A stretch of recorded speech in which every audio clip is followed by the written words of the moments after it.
There are two new artifact sets being released in 3.6, one being a Hydra set and the other an HP set. We'll take a quick look and see whether or not these sets are currently worth farming. Let's first take a look at the Hydra set Nymph Streams. The 2-piece provides a 15% Hydra damage bonus, which previously could only be obtained through 2-piece Heart of Depth. The 4-piece is relatively straightforward and easy to trigger for most, if not all, Hydra characters. After normal attacks, elemental skills, and bursts hit opponents, you gain a stack of Mirrored Nymph, which exists independently and lasts 8 seconds per stack, maxing out at 3 stacks. Each stack grants a 7, 16, and 25% attack increase, and a 4, 9, and 15% Hydra damage bonus increase. Just from reading the description, this passive is basically a copy-paste of Polar Star's passive, but with less stacks and more tailored for Hydra on-field damage dealers like Ayato and Tartaglia. The only issue I could see with the 4-piece is actually obtaining maximum stacks consistently due to the way that their kits and typical team rotations work, especially in Ayato's case. In general, the buffs that they get from the set is nice, but nothing that sets like Heart of Depth, Gladiator's Finale, and various 2-piece mixes can't already achieve. Thus, the overall damage increase is basically a subset differential. Therefore, I can comfortably say that this set is overall a side grade, or at most a slight upgrade, and currently I would not suggest farming this set when other domains plus the Stronghold box are arguably more resin efficient in the short term. The 2-piece, however, can be a different story since a decent handful of Hydra characters can benefit from 2-piece Hydra damage bonus builds.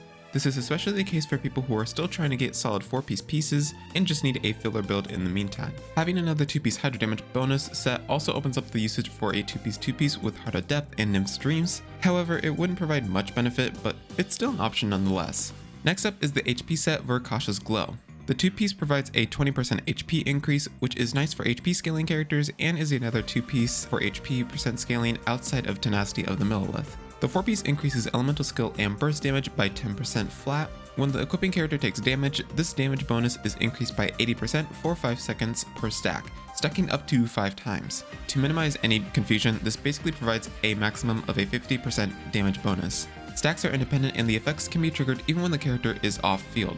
Automatically, the first character that comes to mind with the set is of course Dehya. Players expected Dehya to at least receive some form of a buff in some way from Hoyoverse, and this artifact set seems to at least attempt to do that job.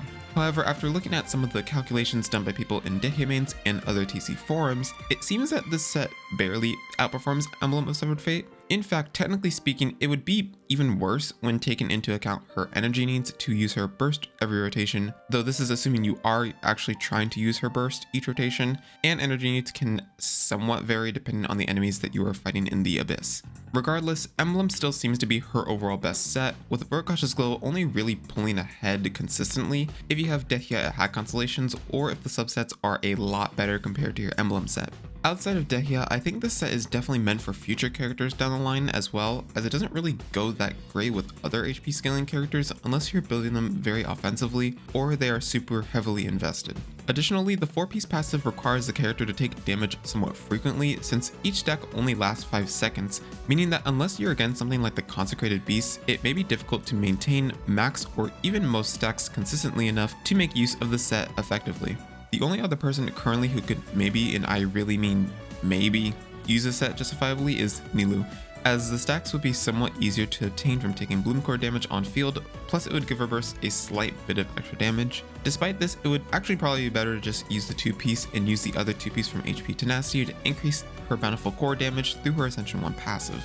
A character who I'm personally going to test both sets on in the future when I finally build them is Candace. Candace is a unit that I actually like playing, and although she isn't really viable at all, I find her gameplay somewhat interesting nonetheless. I don't know if I'll ever do calcs or actual testing on her, nor do I think anyone else will, but it would be funny to see if these sets actually benefited her in some way. In general, these artifact sets aren't really necessary to farm for any particular character, as the damage increases they provide are suboptimal at best. I strongly feel that Hoyoverse, while it does work with current characters, is more intended for this domain to be more efficient in the long term for other characters. The 2-pieces, thankfully, are very useful right now for most of the current roster for characters who can do fine or strongly benefit from 2-piece build variations.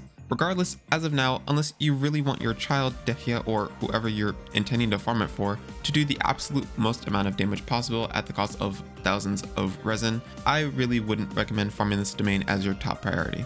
Alright, and that concludes this video. If you did enjoy, then be sure to leave a like and subscribe, and until the next video, bye bye.